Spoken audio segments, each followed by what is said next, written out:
Hello, welcome to 2022 Nuclear Engineering Flash Open House. My name is Sim Jin Kim, Head and Professor of the School of Nuclear Engineering at Purdue University. So we are happy to facilitate this event for our prospective nuclear engineering students. And so during the next 1.5 hours, you will hear from our esteemed faculty about their research project. And I hope that it provides you with an opportunity to learn about what Purdue Nuclear Engineering can offer for your graduate research career.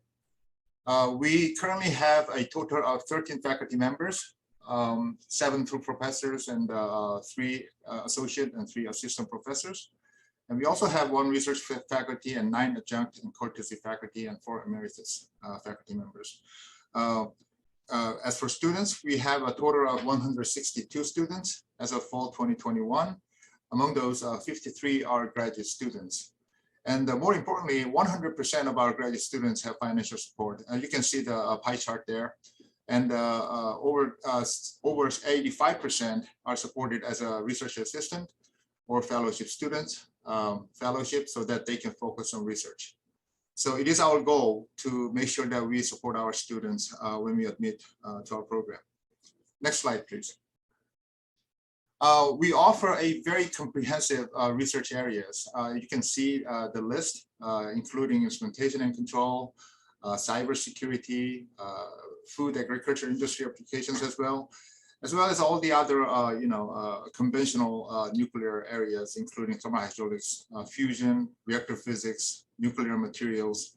And more recently, we have focused faculty working more on the nuclear security and the cybersecurity. So you can see that the list is quite comprehensive. Next slide, please. I'm excited to share the news that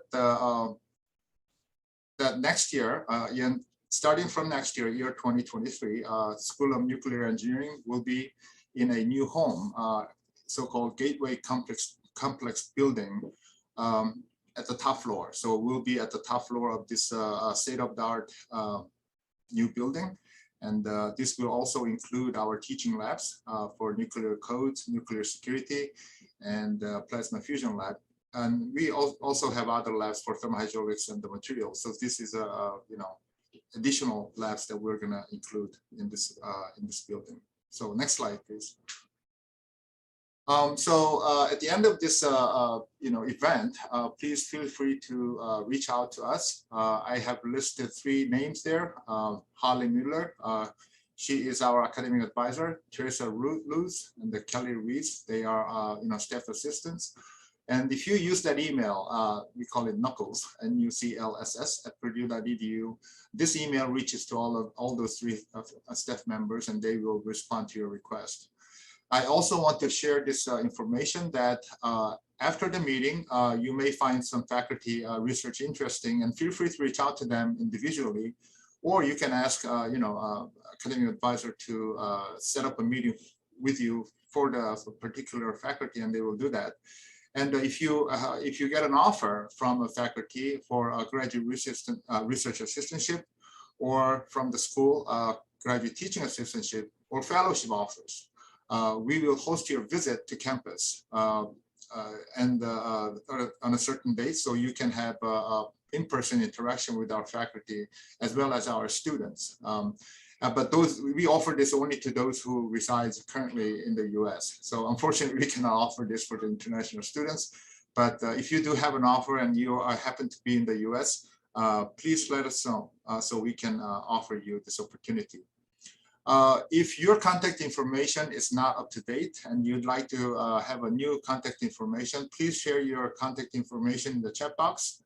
And we'd appreciate, if you can type your name so we know that who participated in this event. And as a head, my utmost priority is to serve you as our students. So please don't hesitate to contact me to my email address. My email address is my first name, Sungjin @purdue.edu, and for any questions that you may have. Next slide, please. So without further ado, let's hear from our faculty about their research. Each faculty will have 5 minutes to present. To help us stay on time, there will be a notification at 4.5 minute mark, and you will hear this sound. Teresa? I don't know if you heard that. Can you try it louder? I hope that you heard that. There will be a sound like that at 4.5 minute mark, so that we know that it's time is coming up. So please be mindful of the time, and let's make sure that we stay on schedule. Our first presenter is Professor Yi Xie. And Professor Xie, the floor is yours. Hey, thank you, Sim Jin. So is everyone hear me clearly? Yes. Thank you. Yes. So, hello, everyone. I'm Professor Xie, and I'm the principal investigator of the laboratory named Materials Innovation for Nuclear Energy. So my research group has 4 research areas as present on the slide. The first one is developing advanced manufacturing technology. The research activities comply with all the US Department of Energy nuclear engineering's priorities, as innovative materials and manufacturing techniques must be created to realize a nuclear future. So in the lab, we developed an ultra-fast manufacturing system, as you can see in the first picture. So this one can make nuclear materials fast and cost effectively. The materials we can make include any type of structural materials, nuclear fuels, and the functional materials used in the nuclear reactors. There are 2 distinct advantages of using this system. So first, it uses only 1% of energy and time to make a material, which is usually required by the conventional manufacturing method. So second, it can make the materials with advanced microstructures and the properties that are desired by the new nuclear applications, while the conventional manufacturing methods are not able or are extremely difficult to produce these properties. So the second research area, which is shown the right top, so is environmental degradation. This research is to support the development of future nuclear energy systems.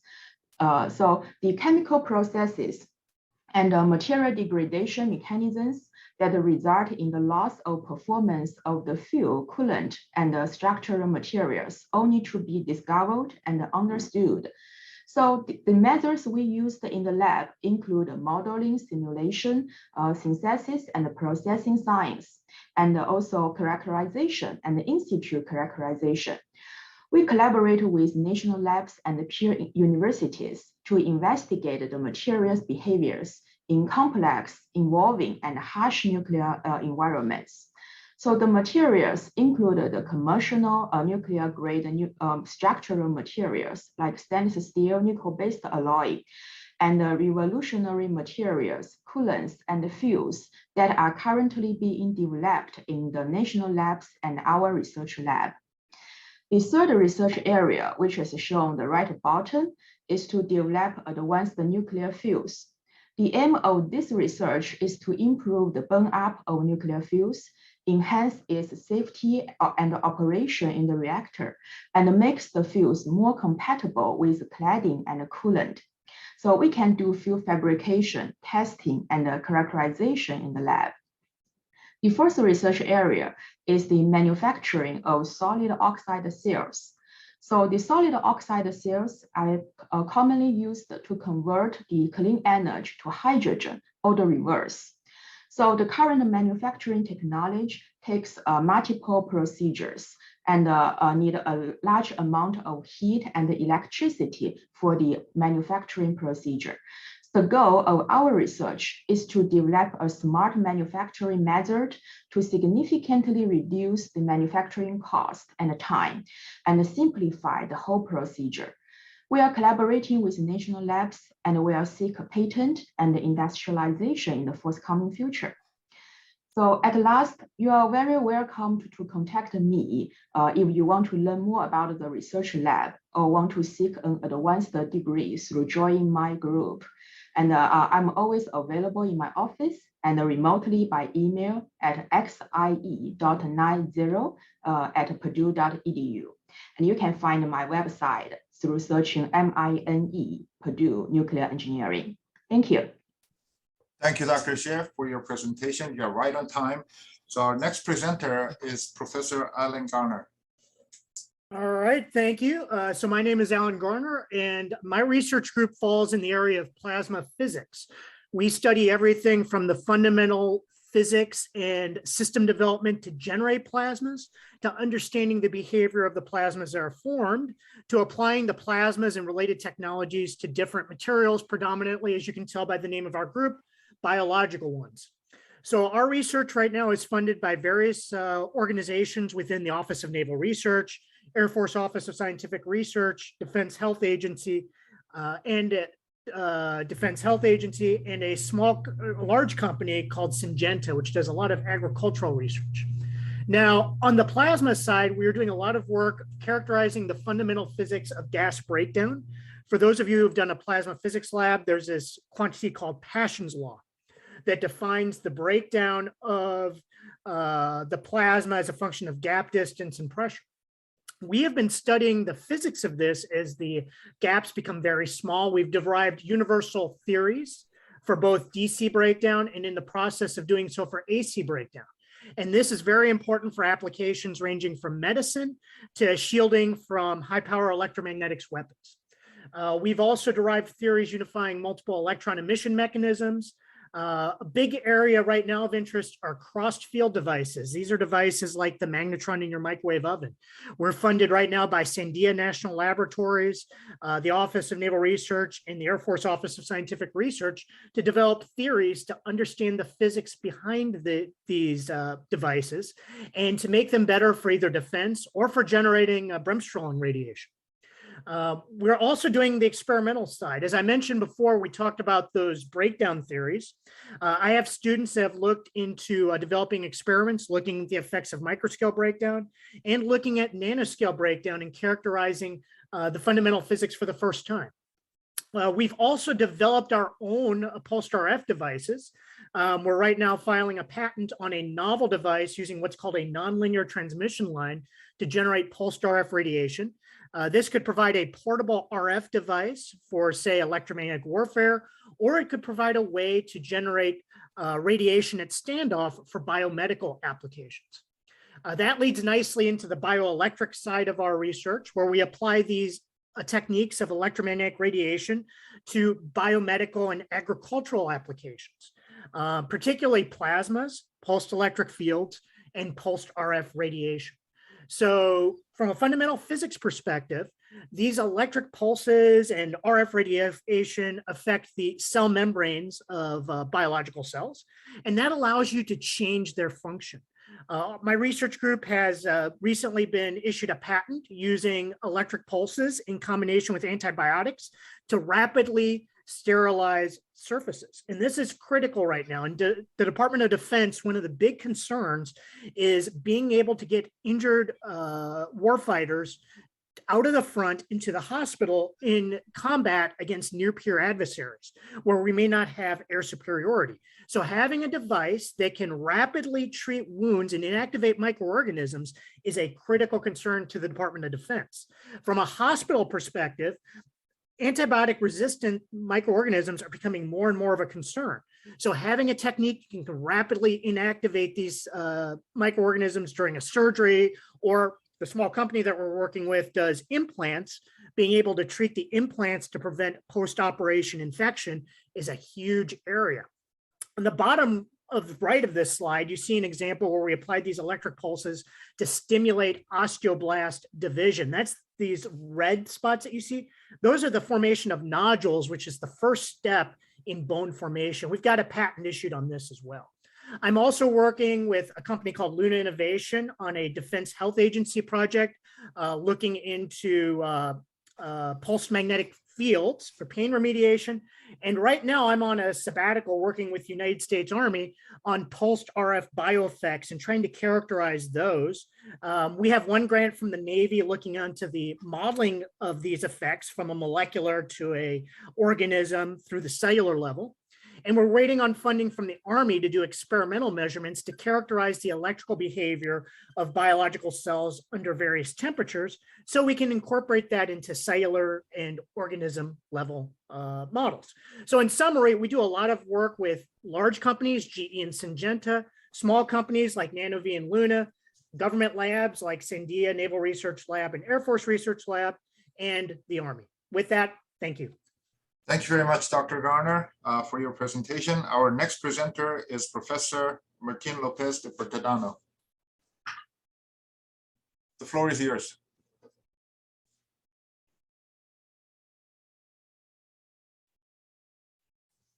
Okay. Is Dr. Bertolano here? Maybe you're muted. I believe he's muted. Yeah, sorry. Okay. I was wondering if I could share my screen. Am I allowed? Oh, I don't think you have. Okay. You were given the host. So can you use this slide? Well, I mean, of course I can. Fine. So my work is based on something called the two-fluid model. And the two-fluid model is an advanced mathematical formulation for two-phase flows. And it was chosen by the US government as US policy for the analysis of nuclear reactor safety. So when a vendor or a utility has to demonstrate that their water-cooled reactor is safe, they need to perform these advanced calculations with the two-fluid model codes that are certified by the US government. So I do research on the theory of the two-fluid model. And what we have been able to do recently is to derive a new formulation of the two-fluid model, which is very complicated mathematically, that decouples the short waves from the long waves. So we found this formulation based on fluxes that decouples the natural modes of the two-fluid model. With that, we have been able to solve some important instabilities that are related to the two-fluid model, both the long wave instabilities or system instabilities that are very significant, like the density wave instability, which is a little bit like geysering, and the short wave instabilities that occur at the local scale that have not been solved before with the two-fluid model. And so we can then do multi-scale calculations now that involve all the instabilities combined. And that is a new result. There are 2 physics of fluids papers that have been accepted already with this new formulation, which is theoretical and involves some substantial amount of mathematics.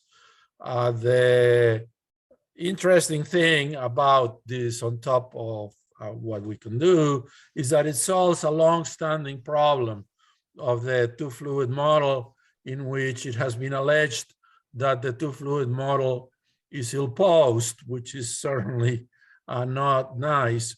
And what we found is that it's not that it's ill-posed, is that it is incomplete. And if you do not address the shortwave instabilities, then the two-fluid models that are used by industry are ill-posed.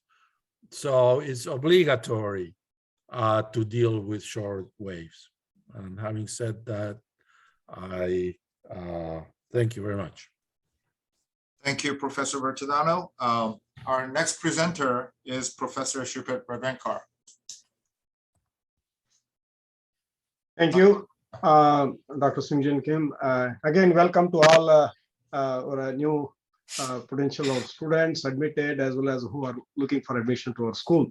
My research area can be grouped in 4 categories. I listed down here the generally I have a laboratory which I call it multi-phase flow and fuel cell research laboratory.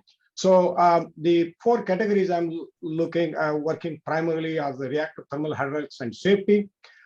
We do number of experiments with experiments including the integral as well as separate effect test. We have developed the scaling methodologies along with our senior colleague here in our school. These scaling are very important and accepted by Nuclear Regulatory Commission as well as worldwide recognition is there for the scaling methodologies. We develop experiments based on the scaling either in a small scale or in large scale, including the integral system as if to represent the primary system of the whole reactor. So I have a several test facility that I have developed over the years, and of course, continue building new test facilities. We look at a large scale, small scale, local phenomena, and large scale phenomena, including condensation, boiling, similar CHF and other experiments. So for these thermal hydraulics and safety analysis, we use a course, thermal hydraulics course, well-established thermal course and new courses that are coming up. We use a safely for a very localized understanding of the phenomena. We use some first principles based analytical model that we develop again based on the requirement, including a lot of physics and as well as in chemistry. That's to support those constitutive relations for these models. Just a couple of examples I've shown here on a condensation loop on the right side there up, and then like another pool condensation loop in the middle. So we work on those kind of things. I also have interest in nuclear fuels. We developed uranium and beryllium oxide high conductivity fuels, like a composite fuels, primarily thermal property measurements and those associated thermal issues with those kind of things.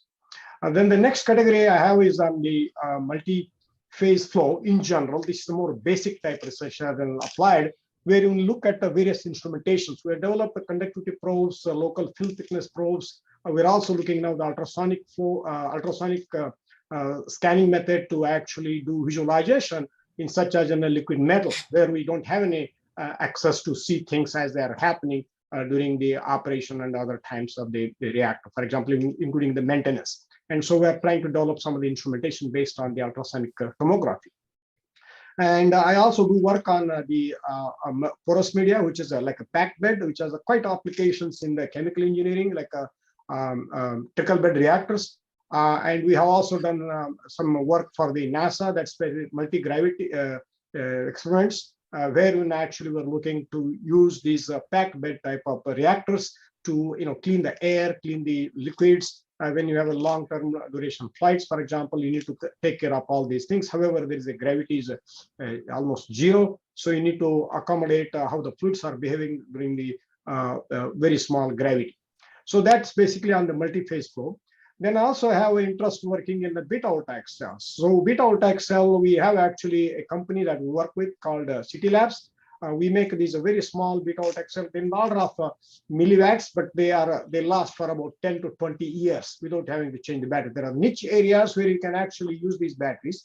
So we have actually developed methodologies to actually they load these beta source, which is a tritium. That's basically what this company is using. Of course, the nickel 63 can also be used. However, it's very, very rare. We have plenty of tritium, and so there is a technology to do that. And we are developing which are the best ways to actually load it. So we use the hydrogen as a surrogate material as in place of a tritium, so we can actually coat those, can load those. And so we develop a various film loading methodologies here. And also we work with this company that we have these actually beta-voltaic cells that are made for commercial use, and we actually character them and test them for like a Navy, for example, work with the Navy Sea. We do the testing for them, characterization for them for applications for niche areas where you can actually have power supply for very prolonged durations. The last thing I would like to mention is on the hydrogen and fuel cell area. I have a lot of interest in that. As you know that recently there was a lot of money invested, like almost $10 billion with a nuclear hub, hydrogen hubs they call about it. And we are looking at using nuclear energy to produce the hydrogen. And so we have developed a sort of models and analysis, and also did some experiments in actually developing the thermochemical cycles as well as the high temperature electrolysis. And the application of the hydrogen storage, we did the methane borane or the ammonia borane as a storage technology. Of course, you can store the hydrogen as a compressible fuel or compressible gas, but there are other ways to do it in a chemical method. Now, on applications, we are looking at the fuel cell. I, in fact, have a fuel cell book. We also teach a fuel cell course here. There is a lot of interest from chemical engineers and other areas. And so in that, we actually have a laboratory doing the fuel cell. That's how the name comes to Fuel Cell Research Laboratory. Again, those who are interested in these areas, I will be very welcome them to talk to me. Thank you. So, yes. So again, once again, my name is Sim Jin Kim. I'm the head, but also professor in nuclear engineering. My research expertise is on thermal hydraulics and two-phase flow related to reactor safety. And particularly, I'm interested in performing research on geometric effects on two-phase flows. Two-phase flows in Earth environment, I mean, is subject to the gravitational force. So it is not only dependent on the gravitational force, but also it is also dependent on the flow orientation and the flow geometry restrictions like elbows, spacer grids, and U-band. But not much of a study has been done so far. Most of the study has been done in a very straight pipe, either vertical or horizontal. Even horizontal is very rare. So we are focusing on performing experiment in a test facility that can be in many different orientations. So what you see on the right here is that it's hard to see. It's all aluminum support, and this is a test section here. I don't know if you can see my mouse. So what we have here is that you have a straight pipe going up, and then it is connected to the inverted U line, and then coming down. And it is designed so that it can be inclined at any angles that you like. So we can, perform systematic, studies on the effect of the inclination as well as the, in this case, inverted U tube in two-phase flow transport. And one of the unique features that we have in our lab is that, advanced two-phase flow instrumentations. So in particular, we have developed so-called force sensor conductivity probe. It's a local probe where you can get data at local point and advance to get a very detailed data from two-phase flow where other labs cannot. So this allows us for a comprehensive information about two-phase flow transport, and ultimately allows for advanced modeling. So that's our unique capabilities. Not only experiment, we also use neural network and artificial intelligence in understanding two-phase flow per se. So for example, so-called flow regimes, the flow configurations in two-phase flow is directly related to nuclear safety, but the configuration itself is very dependent on the subjective judgment. So instead of relying on human, we are trying to use applications like the neural network and artificial intelligence to let us know what kind of flow configurations you can see at various two-phase flow conditions. We also perform a separate effect experiment. One of the more recent experiment was on a so-called versatile test reactor. What you see on the right, it has a hexagonal, the flow channel with a wire wrapped around it. And also we studied on the jet impingement, and we use the CFD tools and to develop a more advanced CFD tools for flow analysis. So, most of our work is supported by US DOE and the Nuclear Regulatory Commission or private industry like the Bettis Atomic Laboratory. So with that, I'd like to conclude my presentation, and please feel free to reach out to me for any questions or opportunities. Yes. All right, I was speaking in one of 100 Indian languages, so probably you couldn't understand anyway. Yeah? All right, folks, thanks for the opportunity. I'm Rusi Taliarkan. I've been in the field for over 40 years now, ever since my PhD from RPI. I worked in industry, government, academia now. Worked at Westinghouse, at Oak Ridge National Lab for over 17 years. And now I've been here since about 2003. So we cover significant ground in our research group, but here are some of the bullets that talk about some of these areas. One of the key areas that we are working on is coming up with novel sensor systems. Now you might say, what's the big deal about getting radiation sensor systems? They've been around for about 40, 50 years. I mean, ever since the nuclear age started off after World War II. But those instrumentations that we use currently in daily life were essentially developed for nuclear power applications, very high radiation fields, neutrons, gammas, and so on. The current arenas where some key needs have arisen, at least one of them pertains to combating nuclear terrorism. It's considered to be one of the top 10 grand challenges of the 21st century. And if you are following some of the events of the day, you know that, well, these are distinct threats that are now actually being made by sovereign nations like Russia in this case. Anyway, so we're coming up with novel sensor systems that can not just do high radiation monitoring, but can look at ultra low radiation signals, those that compete with background radiation from cosmics and so on.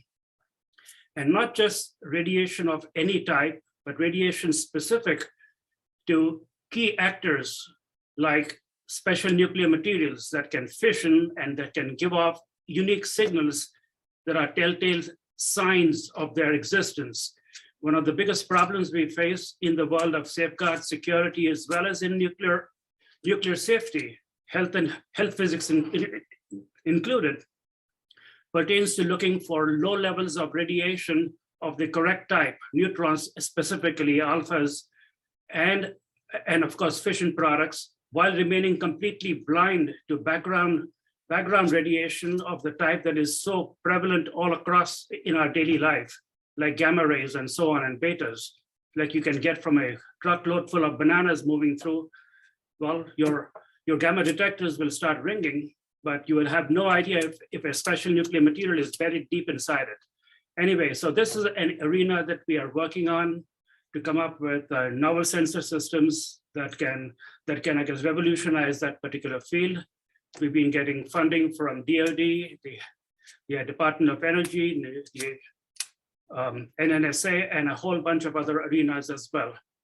Another area that we've been working on pertains to utilizing our insights in nuclear radiation and trying to tailor polymers, simple polymers that are corn, soy derived, for example. These are biopolymers that are completely grained. They have no volatile organic compounds, so to speak. And to try to tailor these to come up with alternatives to substances that are utilized in the broad-based industrial world, especially for construction, to use as adhesives for composite woods construction, and also of late, we use them because of their changes and their sensitivity to specific types of radiation to come up with ultra low cost radiation sensors that you could just proliferate all across the world. Normally a detector, let's say a helium-3 detector system and a panel might cost you $100,000. Imagine if you could do similar jobs for just a few cents, yeah? I'm not trying to trivialize the overall process, except to say that, well, you've got to make a paradigm shift in the way you look at things. We've also, of course, worked on nuclear reactor thermal hydraulics. That's been something that I've worked on ever since my PhD days. I managed many of these programs when I was at Oak Ridge National Lab and at Westinghouse, and we do some of these types of works specifically related to beyond design basis accidents, severe accidents that essentially can blow the roof off, like you saw at Chernobyl. That was a steam explosion, not a nuclear explosion, a nuclear reactivity induced energy excursion that caused a molten mass of material interacting with fluids that caused a vapor explosion. And while I was at Oak Ridge, we had tried to utilize that particular physics to come up with energetic materials for force projection. For example, think about a Star Trek type weapon system. Put your phaser on stun versus kill, Mr. Suno. So you can come up with force projection systems that can be very distinct from the conventional nitrocellulose that people use. Also applying safety principles to non-nuclear industries to help prevent explosions in the aluminum industry world, for example. Then the same process that causes the roof to blow off, for example, at Chernobyl, also occurs regularly in the aluminum industry. We just don't hear about it because it's not nuclear. But one of the aspects that comes out of that particular process of an explosive burst of energy that comes up when two materials mix together and ignite simultaneously is to produce hydrogen in an impulse mode. Yeah? And if you can control that particular process, come up with a novel means for hydrogen production. We're working on metastable fluid sciences, radiation interactions. Well, metastable in the sense, most of the thermohydraulics and thermodynamics that we teach in classes deals with positive pressure states.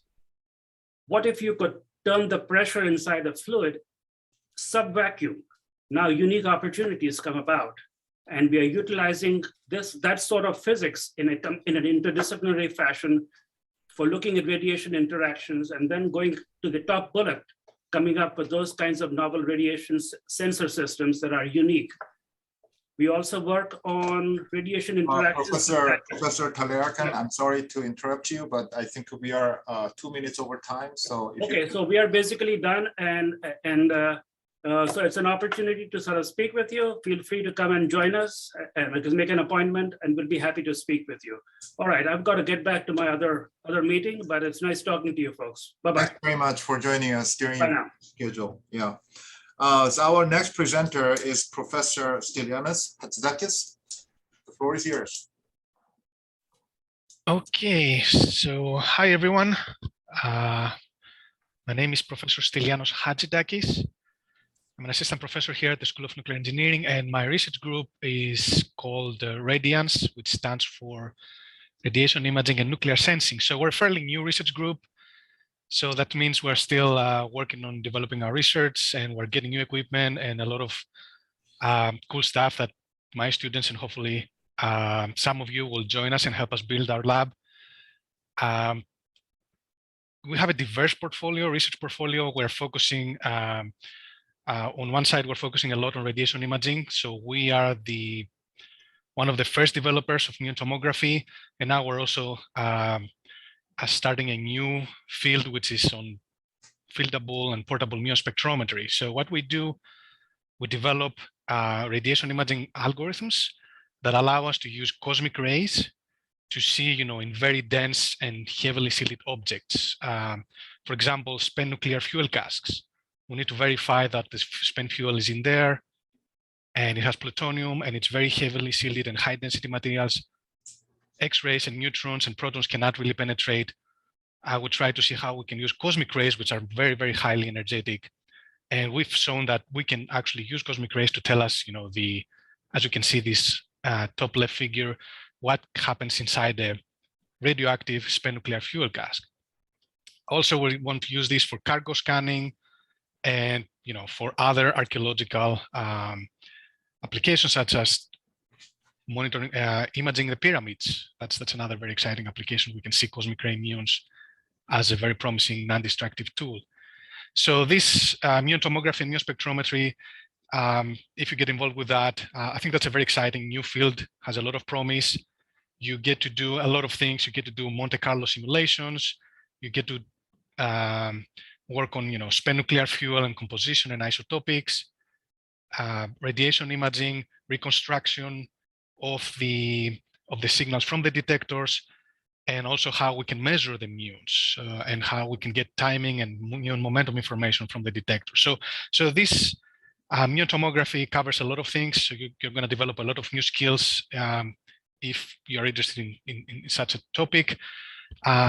In addition, we're working on other modalities such as tunable X-rays and one-sided X-ray backscatter imaging, which are kind of the next generation of radiation imaging techniques that still in their infancy, but they have a lot of promise.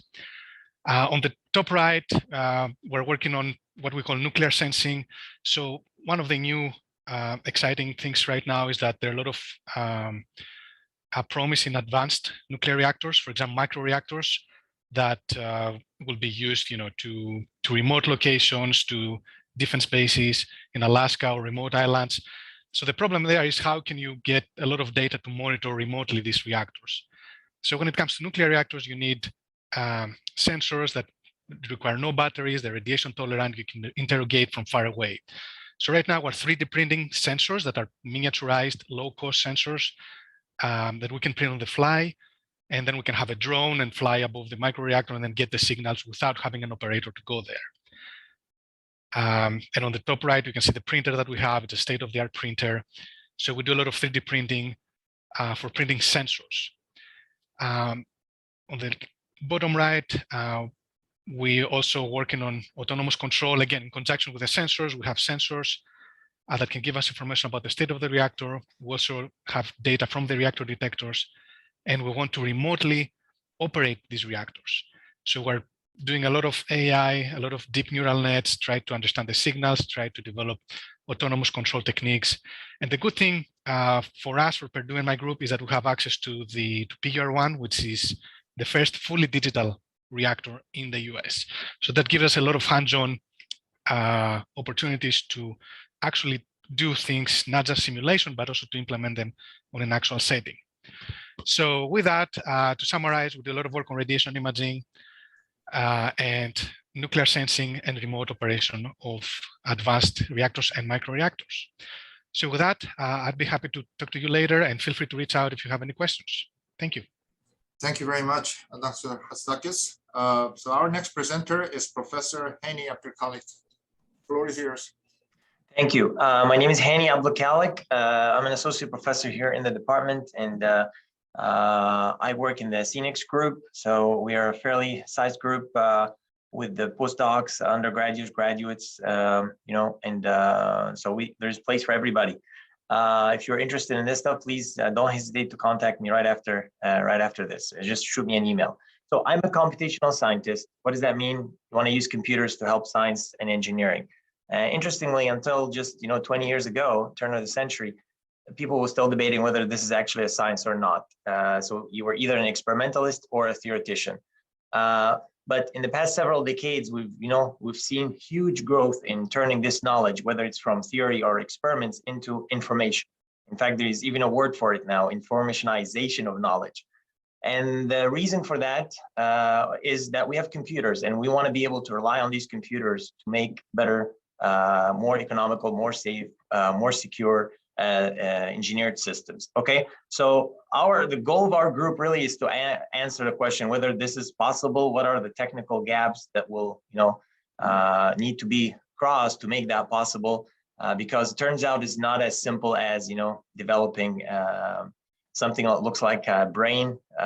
If you've been following the AI research, artificial intelligence research, it's been glamorized in Hollywood that it can take over, the rise of the machines, etc. But it turns out the problem is really, really difficult. It's not very simple to talk about autonomous control, let a system operate on its own, respond to uncertainties, errors, etc., be robust, to natural disturbances or man-made disturbances called hackers, right? So the problem turns out to be really very difficult. And people in the last 10 years or so have been thinking about what needs to happen. So my research is really focused on that. Is after you have the knowledge, turned into information, the next step is to think of an intelligent way of processing this information. And interestingly enough, also people have been starting to talk about intelligentization of information rather than artificial intelligence, because the trite use of AI, has basically exposed a lot of weaknesses and things that we really can't do.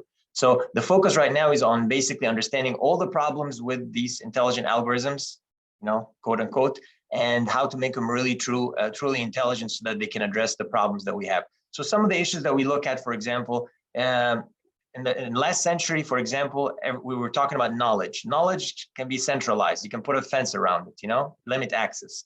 But information is like a democracy. Everybody has access to it. So that opens up a whole can of worms. Basically, everybody has access to the same level of weaponry, if you may. So the issue of security is a big deal right now in designing these systems. And a big part of my portfolio is focused on cybersecurity research for those systems. So these are some examples of the project that we have. And you can see they span different areas like additive manufacturing, fingerprinting for safeguards, condition monitoring. How do you ensure that the systems are operating well and when you can early detect when something is going wrong? So I really don't have time to go over them now, but please feel free to contact me and I'll be happy to introduce you to my students, my postdocs, and myself, and we can chat more about this. With that, I'll turn it back to you, Kim, Sim Jin. Thank you very much, Professor Ablokalek. Now, next presenter is Professor Lefteris Collis. Muted. Please unmute yourself. Thank you. Sorry. Thank you, Professor Kim, and thank you for inviting me. And thanks to their prospective students and staff members and faculty colleagues for this opportunity to say a couple of words about our work. This is mostly work done at the AI Systems Lab, which is here for part of our school, one of our earliest groups in AI and applied AI, one of the earliest efforts to look at nuclear systems as sources of information, sources of data, that at some point we need the help of artificial intelligence and machine learning, not only to apply and help us do things better for maintenance, for control, for monitoring these systems, but also for building up our capacity to work with them in a way that will have a ratcheting effect. In other words, what we gain as knowledge, it could be easier to pass on and create a new initial condition. So we don't always start from the beginning. We don't always try to reinvent a wheel. We improve on the inventions that we have. So I think this is an exciting time for nuclear because it's opening up. The envelope of innovation is broadened mostly through digitalization. The attempt to try to put our hands around the global warming, the global climate change, the energy issues. So whether it's global climate change or resource nationalism, which we have to confront, and the challenges that we have ahead of us are enormous, and nuclear has a huge play in the solution space, and digital is the way for our economy, but also for the nuclear infrastructure. So small modular reactors will require digital twins so that we don't have to have everything locally, but can be centrally examined and monitored and resupplied and optimize their operation. So we work with ANL and other national labs and industry to validate sensors, to advance this systems of measurements so that they can also embed in them a modicum of interpretive capacities. And we use these so-called short-term memory networks. The general categorization of AI methods are the logical and the neural or statistical. We do both. And one of the interesting and exciting pieces of work is what the PhD candidate, Mrs. Lagari, is doing in physics-informed neural networks, and other students in the lab. The physics-informed networks try to solve the point kinetics equations. For example, for SMR, this is Mr. Perdikos is doing this also in the lab. they're constraining themselves through some physics knowledge. Again, we have a phenomenon similar to what others have spoken on. We turn this information into knowledge by including principles that we know are part of the laws of nature. So a lot of the challenges focus around security and cyber physical security. We've worked with the Office of Naval Research to look at how these machines can be foolproof. So at no time could they be compromised, their operation, because of intrusions, be it intrusions on controllers or, sort of ancillary systems around the small reactors. I think a lot of the exciting possibilities opening up for artificial intelligence are associated with quantum computing, because what we will need to do here to make these systems safe under all circumstances, cheap, so that they can provide electricity and water in the global south, and ourselves, of course, in a global system. We all benefit when somebody benefits. So quantum computing is here and it's advancing, and a lot of what AI is promising for the future is associated with the speed and the capacity to regroup, to maneuver around the information space and extend the knowledge that human beings have built over the eons and passed them on through these wonderful machines that address the fundamental problems of humanity and answer humanity's needs for better education, better health, better shelter and nutrition in a universal way. Thank you, Professor Kim, and thank you all for listening. I'll be stopping at this point. Thank you very much, Professor Tsoukalos. Our last but not the least presenter is Professor Yunin Su.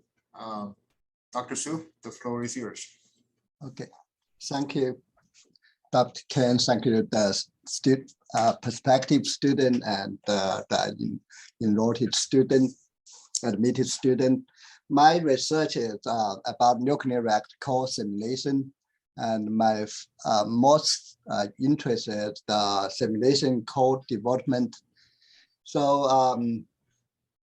there are a lot of existing code for the nuclear reactor simulation already, and the most of them depend on the diffusion theory, and they are good for current power reactors.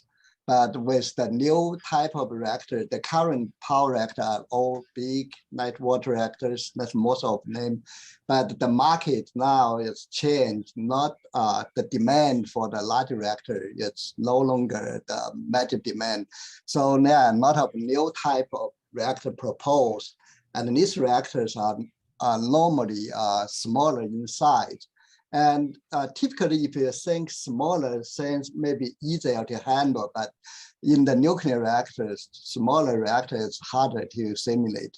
So we need to improve the accuracy of our simulation tools, and at the same time, we need to make it practical for the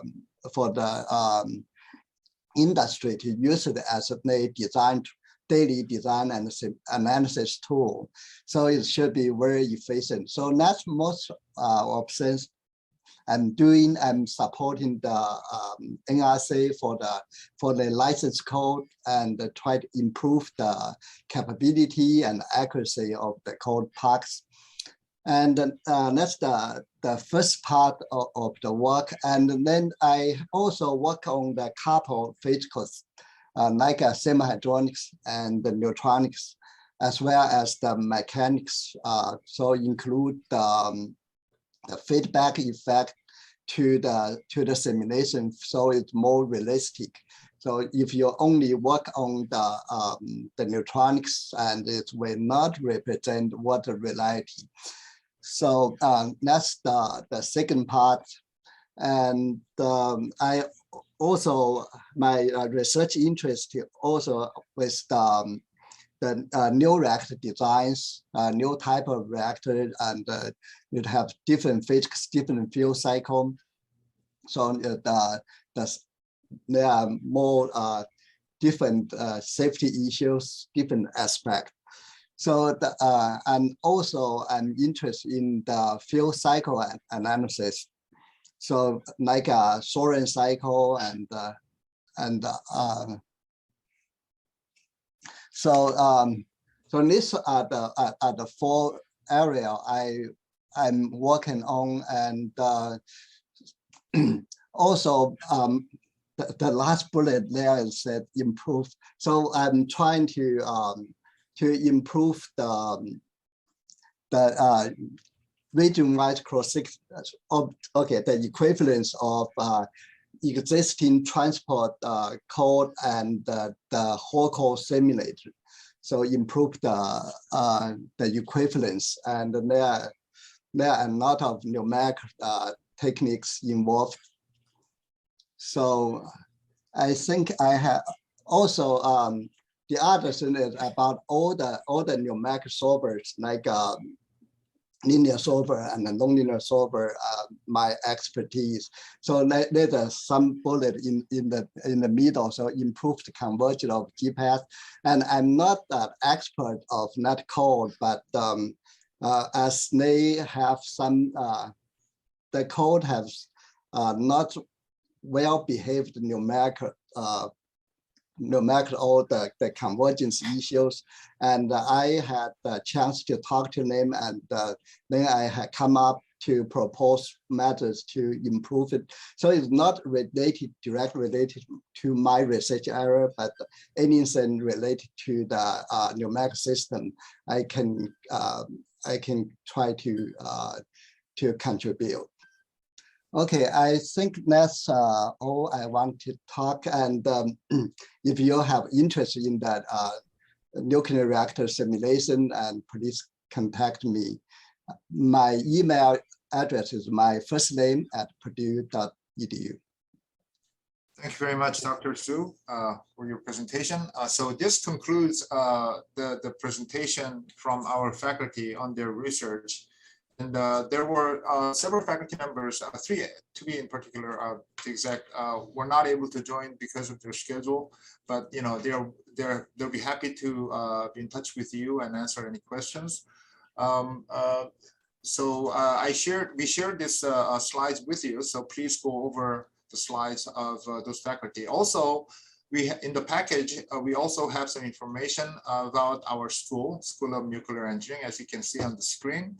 And then, and then followed by some information about our faculty, so their expertise and then their background, and also some information about graduate program, and the information about our area, West Lafayette, Indiana.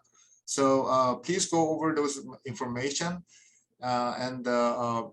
Teresa, if you can unshare your screen, I'd like to share the screen for our website. So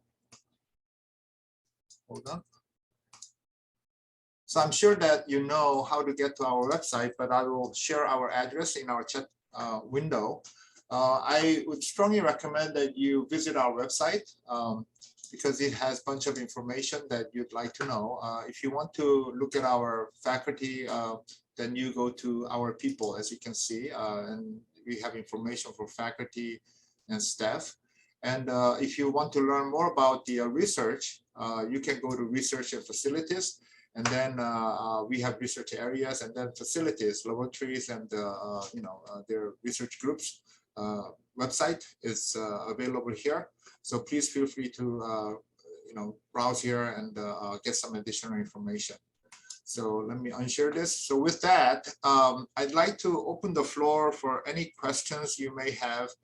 If you see the professor that you're interested to work with, you can ask the question too, but we'd like to receive some general questions for this opportunity.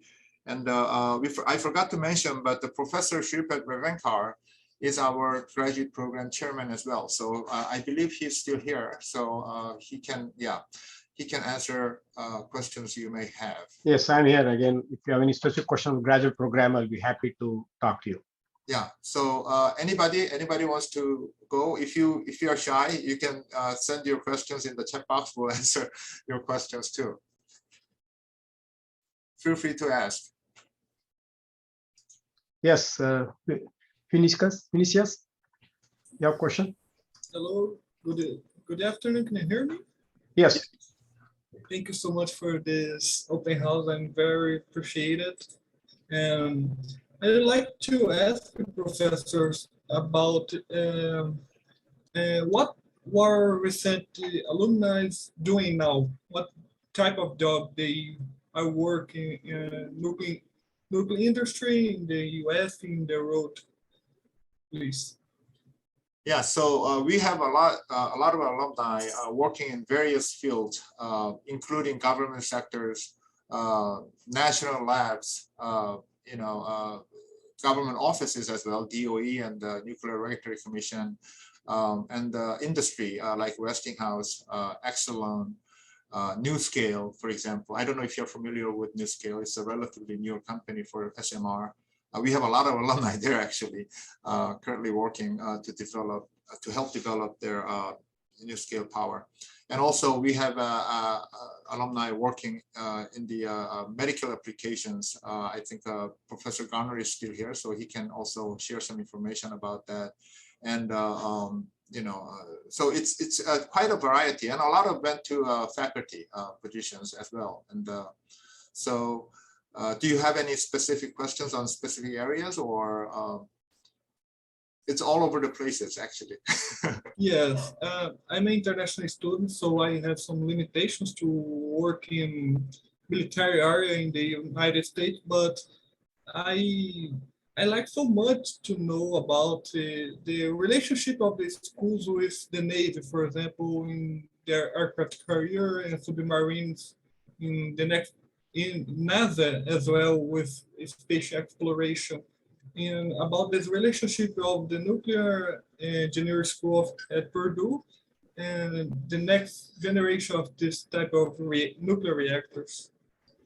So relationship between Purdue and the Navy and anybody NASA. On the next generation reactors? Is that, if I understood your question correctly? Or... yeah, go ahead. Yeah, I can take that. I mean, there's actually not just one way, of connection between you and anything outside, not even engineering only. You can even go outside engineering to other fields. Like one of my ex-students, for example, went to financing. He's making a lot more money than I'm making right now. So because they worked on data mining. So if we want to focus only on the naval part, there are different things. There's always a need for people who understand nuclear reactors, because that's, part of the design of the submarine. There's also a need for somebody who understands, not just the operation, but also the safety, the licensing of those activities. So that also requires special set of skills because most of this material is proprietary. So there is a track for you to work with the national labs or with the NRC to, to work on that. But if you are an international student, then obviously there will be a lot of limitations on Navy-related research. But there's still a lot of activities that you can be engaged in as an international student when you work here. And there's usually a natural path for you to, get green card and eventually to U.S. citizenship. But if you're only limiting the question to, as an international student, fresh out of school, what can you do? I can tell you, several of my students were in that category. So some of them worked for oil and gas companies, petroleum industry. They try to understand the structure of the earth using nuclear probes. So there's a path for that. Hybrid type companies that look for integrating different energy, like wind, solar power. I have a recent student that's working for one of those startup companies. And you can work for national labs as well. Okay, so there's really a lot of different tracks that you can follow. The stigma that if I'm foreign, I'm not going to get a job, that's not true in nuclear engineering, really. Yeah, I hope I answered the question. I can agree and attest to that. Many of our graduates, international graduates, work in the national labs, such as Argonne National Lab, Idaho National Lab, Oak Ridge National Lab. They're all over the places. And also the industry partners like Western Nuclear, as I mentioned, they take foreign nationals as their employees. So, Purdue is known for its legacy, for its power, nuclear power.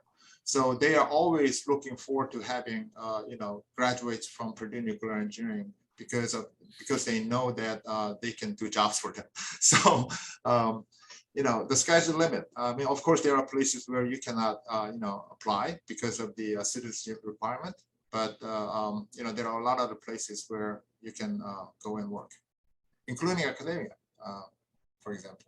Yes. Yeah, I work for the Naval Reactors Laboratory, and you need security clearance to get a job, which means you have to be a citizen.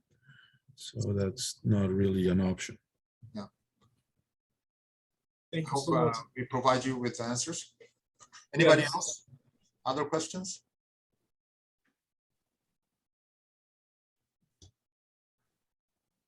Yeah, you can.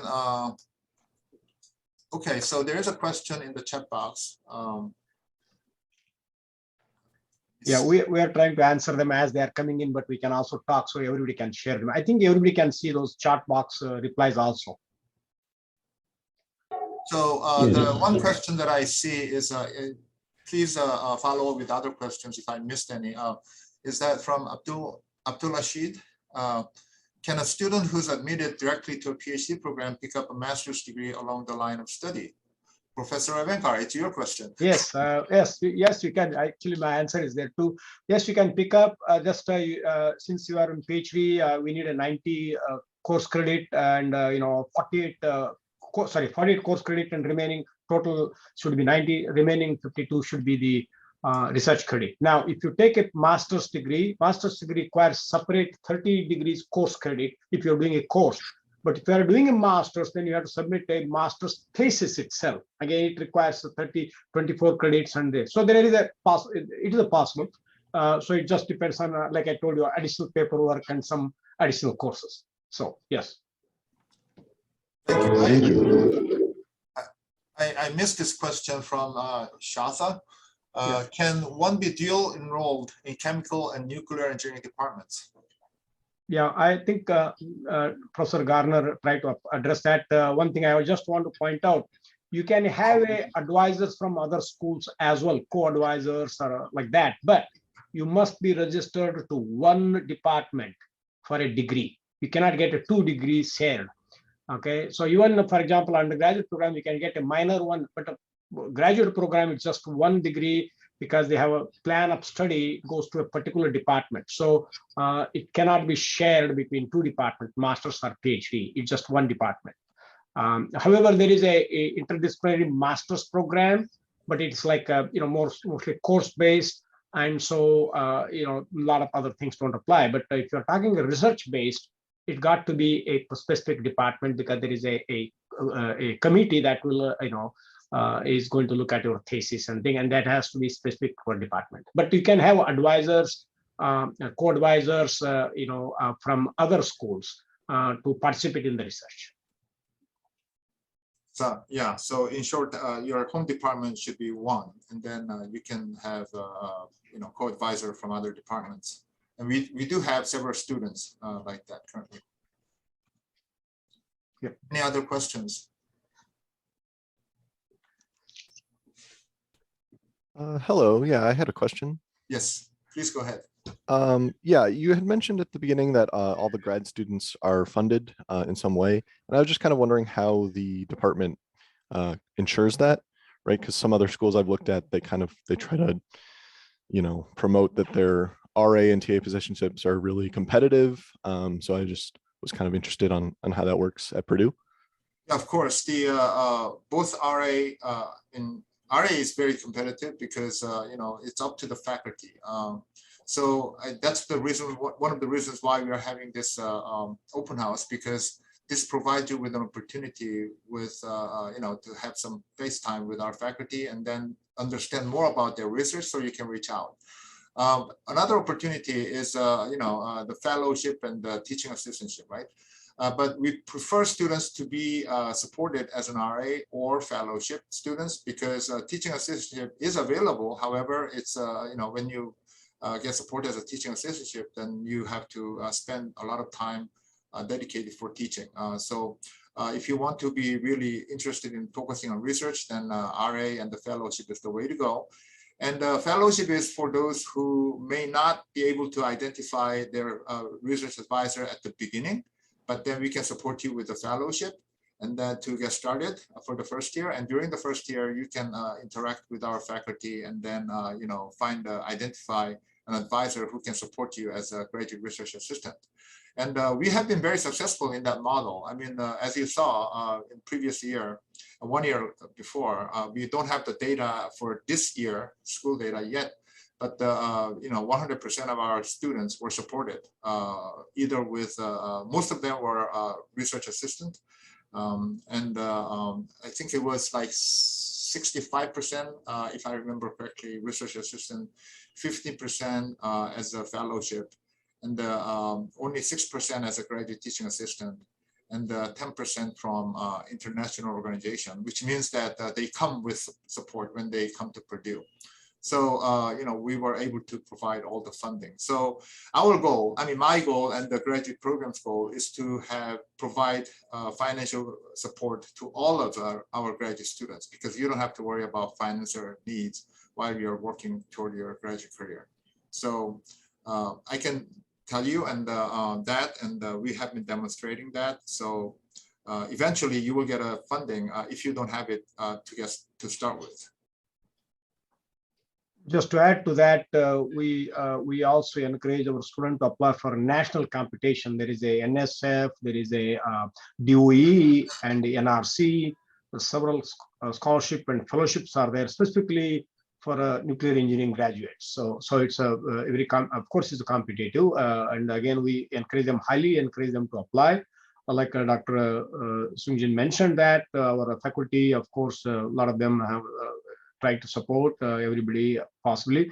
At the same time, also there are opportunities in the campus here, like a TA positions in chemistry and in mathematics and things. And of course, a lot of our students are good in maths and everything, so they are able to do those kind of TA activities also. So just to let you know, there is a host of possibilities. Of course, the main staple will be RA coming from our research programs. Again, the idea is to make sure all our graduate students are supported financially so that they can concentrate on their research work. So. It'll be easier for you to obtain fellowship if you can identify a faculty who can support you after 1 year. So I would encourage you to reach out to the faculty that you're interested in working with and ask if they have a funding. If they don't, you can also ask them if they can support you after 1 year. And if you can identify such faculty, then we will try to find some fellowship available for you so that you can get started with the fellowship and then eventually be supported as a research assistant. So if I may add to that, just I know students like some sense of a guarantee. In reality, nothing can be guaranteed. Look at the Senate and how many continued resolutions they have to pass before approving the budget. So you can't really guarantee anything. But the thing is, I think the best thing, like Professor Kim and Professor Vankar said, just identify a professor that you want to work with and just worry about doing the research and let them worry about getting you the funding. Usually we have a very robust system here, and we just don't drop people. So we have a very good reputation in supporting people until they graduate. So, but have that initial conversation. Getting some generic answers at a very high level is very difficult to, provide guarantees. But once you identify somebody to work with, I think it will be easier for you to appreciate that it's not really completely uncertain. And I don't believe there was any cases recently that, we left students unfunded. So. Yeah. We just cannot put it in writing, maybe. That's right, yeah. But, we always do our best to make sure that our students are well funded and so that they can focus on research. So hope that answered your question, Eric. Yes, thank you. Thank you. And thanks for putting all this together. Sure. Thank you. Any other questions? Anything?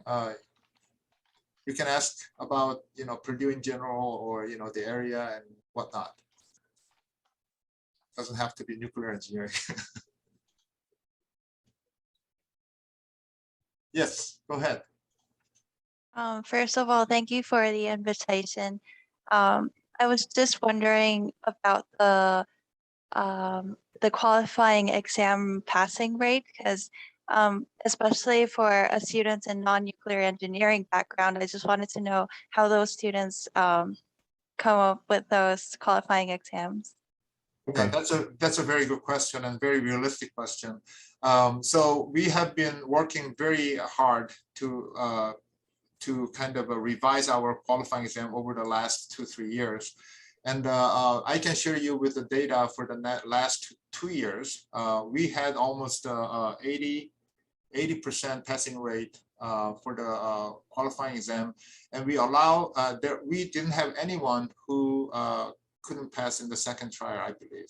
So that's the rate. And we've currently, maybe Dr. Revenkar can follow up with my answer because he's the expert as a graduate chairman. Yeah, well, yeah. Two written exams based on the courses that we offer. So you can take the course and then take 2 exams, and the course material is coming from, the exam material is coming from the courses that you take. And then it is supposed to be more based on the undergraduate materials rather than graduate materials, and followed by the oral exam. And those oral exam is based on your area of study.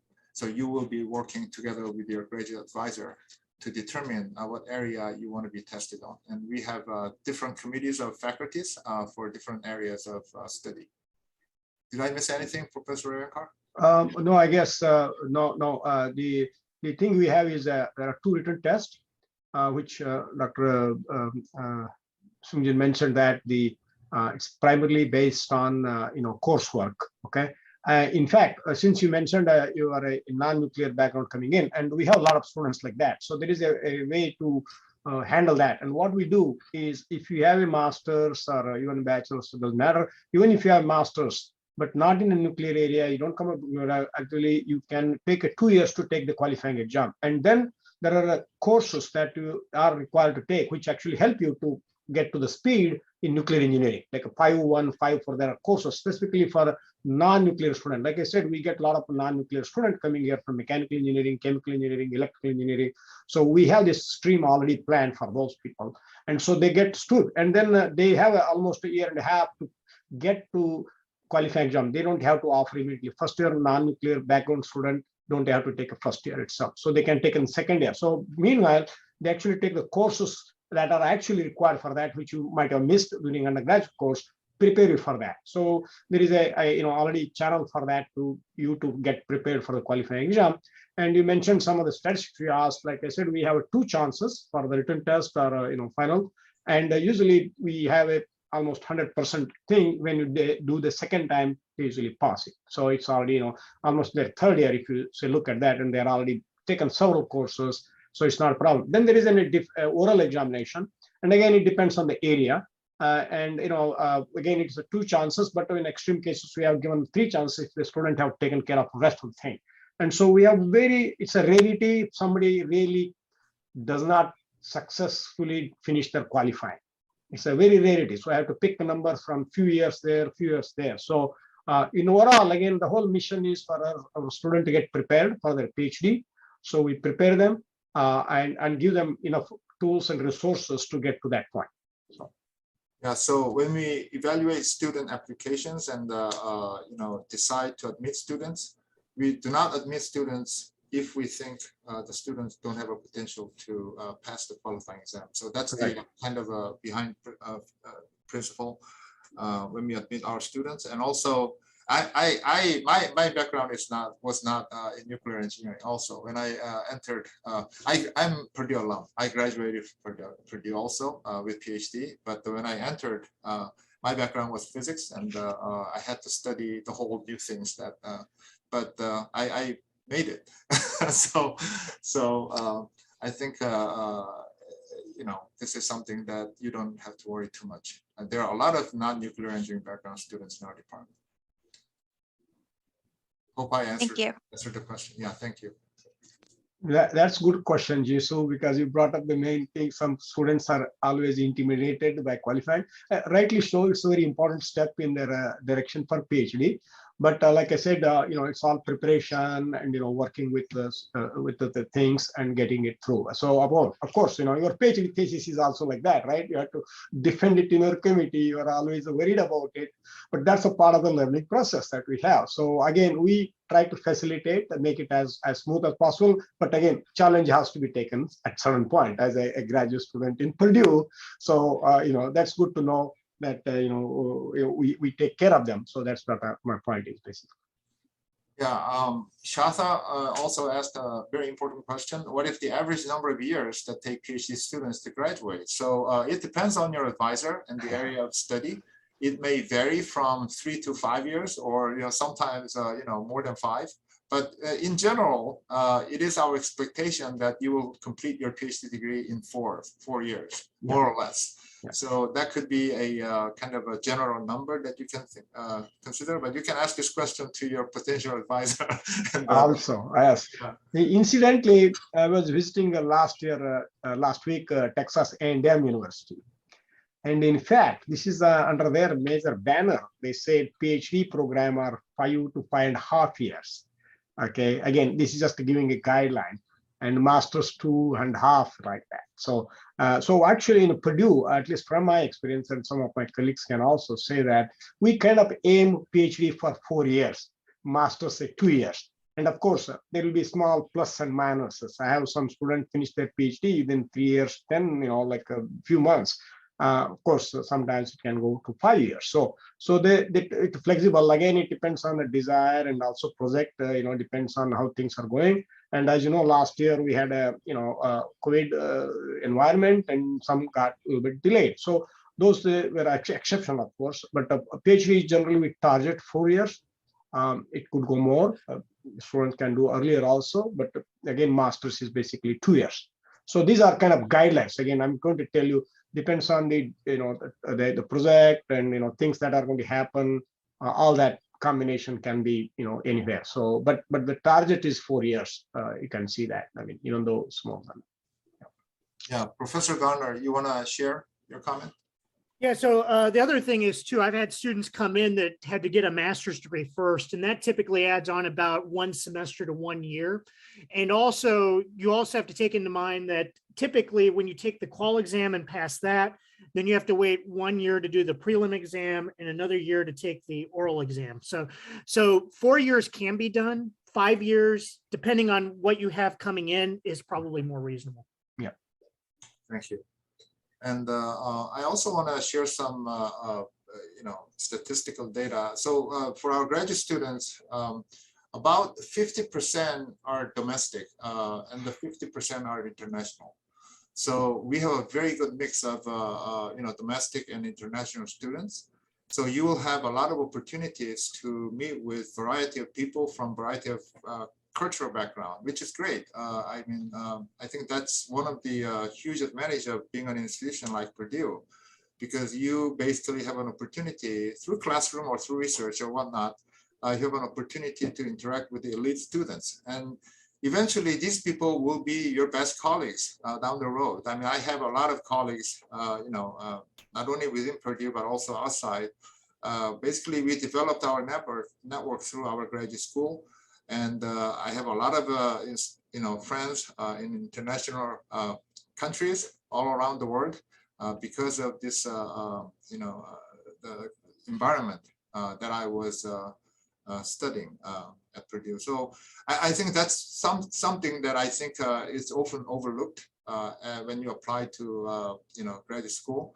Purdue, as you know, is known for its engineering. It's a great engineering university. And you will be taking courses and working together with students, elite students, all from all over the world. So please don't overlook it, because after you get your degree and develop your professional career, you will appreciate more and more about this network of people that you developed. So I think that's something that often don't consider at your stage because you simply don't know it. But I realized myself after I graduate that is one of the most valuable kind of assets that I had without knowing by attending Purdue. Additional questions. Do students finish core and elective courses in the first or second year? And in what semester is the faculty advisor assigned? So, Dr. Revenkar, would you like to answer the first question? We cannot hear you. Yeah. Sorry. Can you unmute again? Sorry. Okay. Okay. I'm sorry. Okay. It depends on what preparation you had already come up with. So we need like I said, if you're directly PhD from BS, then you need a 48 course credit. Okay. So it's going to take a while because you can take our students take generally 2 courses, sometimes 3 per semester. But of course, they start research day 1. It depends on how things are happening. And so you can actually assign an advisor if you already talked and the agreement is there, and immediately join this as a graduate student, just first semester itself. But if you're not decided on that, you can go second semester and something like that. Okay, you can delay on that and do that on the second semester, but you can start from day 1, first semester itself as an advisor. And if you don't have advisor, like I said, you can have enough time, a semester or 2, to work on that and ultimately settle. And then you will have an advisor, otherwise you will be losing time on your research, right? So core courses, like I told you, there are also like 5 core courses, and if that can be done within the first year, core courses, because there's an elective courses, of course, depends on, like I told you, if you have 48 credit, that means we have 16 courses you have to take. So it cannot happen within a year, or even maybe second year you'll be taking it. But the thing is that very important that you're also working on research. So you can divide your time. You don't have to finish the course and then do research. So you can do them simultaneously. All our students do that way. So there's a more efficient way of doing it. Okay. Courses are there to get some basic background and materials on that. And for example, elective, you may take a course from chemical engineering or maybe in some other area. And you can take it as along the way. You don't have to finish first way. So the motto in Purdue, you start research and courses together. And of course, the intensity of research goes higher and higher as you are near the point, finishing point. So this is the way to operate. And there are some variations to that as well.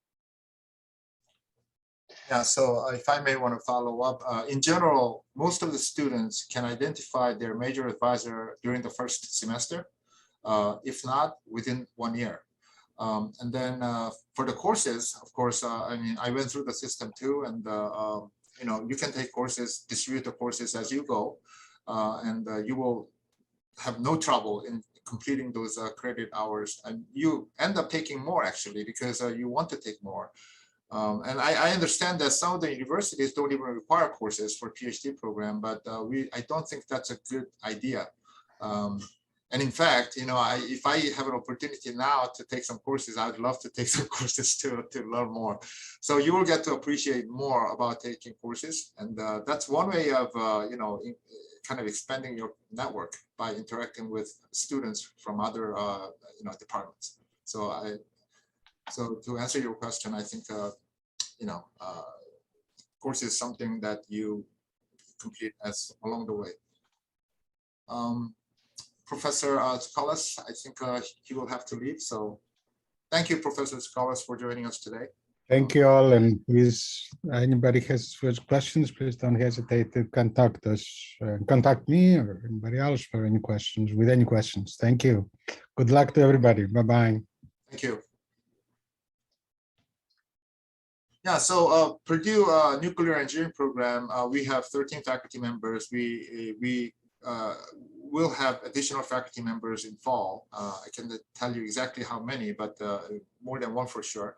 But it's a kind of compared to other universities, it's right in the medium size. I mean, it's not large, it's not small, and it's right at the middle. And compared to the considering the number of graduate students, you can see that we can pay attention to details for each and every student.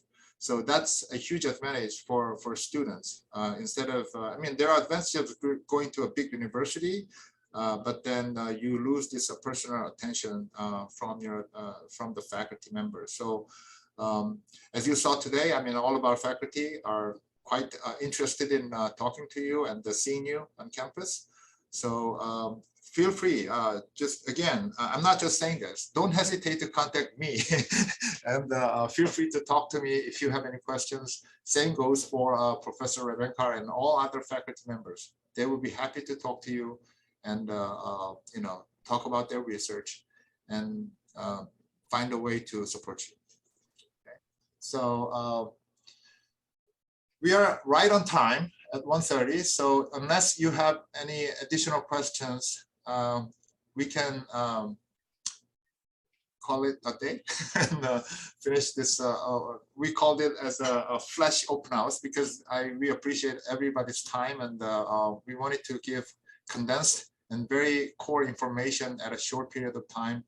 And then please contact again our you know, the advisor office for individual meetings with our faculty. We will arrange that for you.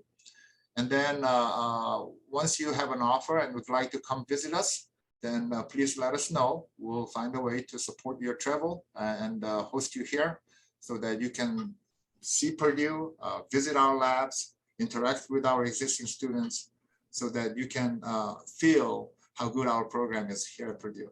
Okay.